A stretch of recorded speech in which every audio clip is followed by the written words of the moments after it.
کیا فرماتے ہیں علماء کرام کہ کیا امریکہ یا دیگر یورپی غیر مسلم ممالک میں مسلمانوں کے لیے سودی کاروبار کرنا درست ہے؟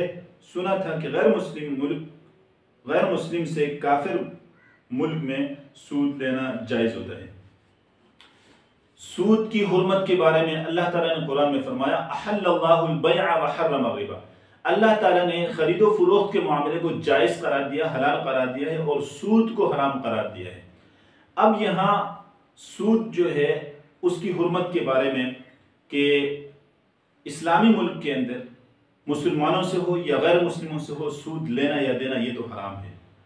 اب غیر مسلم ملک کے اندر جا کر دارالحرب جسے کہا جاتا ہے وہاں جا کر غیر مسلموں کو سود دینا یہ بھی حرام ہے۔ ہاں، غیر مسلم ملک میں دارالحرب میں غیر مسلموں سے سود لینا اس کے بارے میں اختلاف ہے۔ احناف میں ابو حنیفہ اور امام محمد کہتے ہیں کہ ان سے سود لینا درست ہے، یعنی غیر مسلم ملک میں کافروں سے غیر مسلموں سے سود لینا درست ہے۔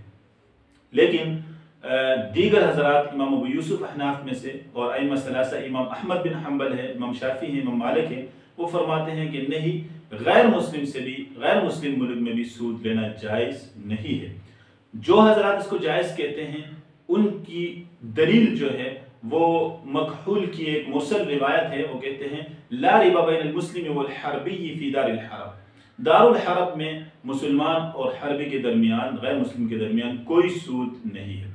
اور دوسری دلیل وہ یہ پیش کرتے ہیں کہ 9 ہجری کو اللہ تعالیٰ نے یہ آیت نازل فرمائی تھی یا ایھا الذین آمنوا اتقوا اللہ وذروا ما بقی من الربا، اے ایمان والو اللہ سے ڈرو اور جو سود کا معاملہ ہے، جو کچھ باقی ہے اس کو چھوڑ دو، یعنی سود کا معاملہ چھوڑنے کا حکم ہے۔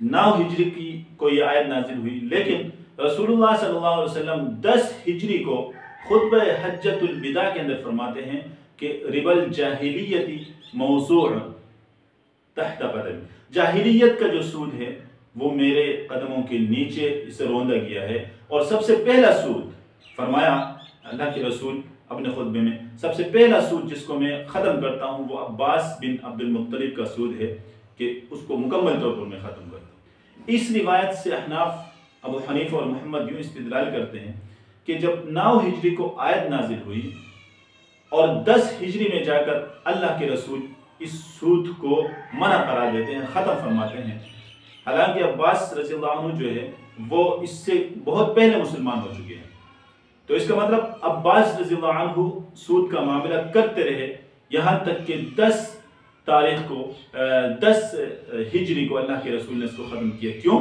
وجہ اس کی یہ ہے کہ 10 ذی الحجہ کو یہ مکہ جو ہے یہ دارالاسلام بنا ہے، اس سے پہلے یہ دارالحرب تھا۔ دارالحرب کے اندر عباس رضی اللہ عنہ جو سود کا معاملہ کرتے تھے اسے اللہ کے رسول نے برقرار رکھا، ناجائز قرار نہیں دیا۔ 10 کو جب یہ دارالاسلام بنا تو اسے منع کیا گیا۔ تیسری دلیل وہ یہ پیش کرتے ہیں کہ غیر مسلم کا جو مال ہوتا ہے اس کی حرمت نہیں ہوتی، لہٰذا وہ کسی طریقے سے آپ لے لیں تو درست ہے۔ یہ ابو حنیفہ اور امام محمد کی دلیل ہے، لیکن یہ درست نہیں ہے۔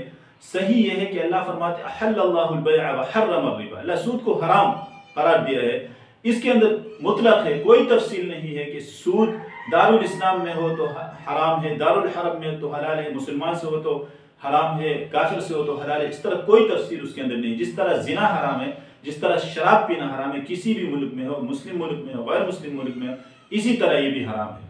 اور یہاں جو روایت پیش کی گئی ہے لا ربا بین المسلم والحربی فی دار الحرب، علامہ نووی رحمہ اللہ تعالی اس کی وضاحت یوں فرماتے ہیں کہ یہاں لا جو ہے اس کا مطلب ہے نہیں ہونا چاہیے، نہ کرے، یعنی سود کا معاملہ نہ کرے۔ جس طرح اللہ قرآن میں فرماتے ہیں فلا رفث ولا فسوق ولا جدال فی الحج، کہ وہ حج کے دوران فحاشی کی بات، گناہ کی بات اور اس طرح جو ہے جھگڑا جو ہے یہ نہ کرے تو پھر حج مبرور ہے۔ یہاں اسی طرح اللہ فرماتے ہیں، اللہ کے رسول فرماتے ہیں کہ حربی اور مسلم کے درمیان بھی دارالحرب میں سود کا معاملہ نہیں ہونا چاہیے، یہ علامہ نووی اس کی وضاحت فرماتے ہیں۔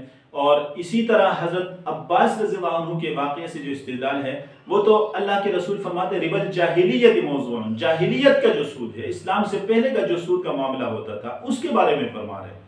تو یہ بڑا مجمع تھا، پہلی دفعہ تمام لوگوں تک اس بات کو پہنچانا تھا کہ سود حرام ہے، تو اس لیے پہلے اپنے خاندان سے اس کی وضاحت فرمائی ہے۔ اس کا یہ مطلب نہیں ہے کہ اب جو ہے یہ دارالاسلام بنا تھا، کیونکہ دارالاسلام تو 8 ہجری کو بنا ہے، 8 ہجری کو اللہ کے رسول نے مکہ کو فتح کیا، اس وقت سے یہ دارالاسلام بنا ہے۔ تو پھر 8 ہجری سے 10 ہجری 2 سال تک دارالاسلام کے اندر حضرت عباس رضی اللہ عنہ کیسے سود کا معاملہ کرتے رہے؟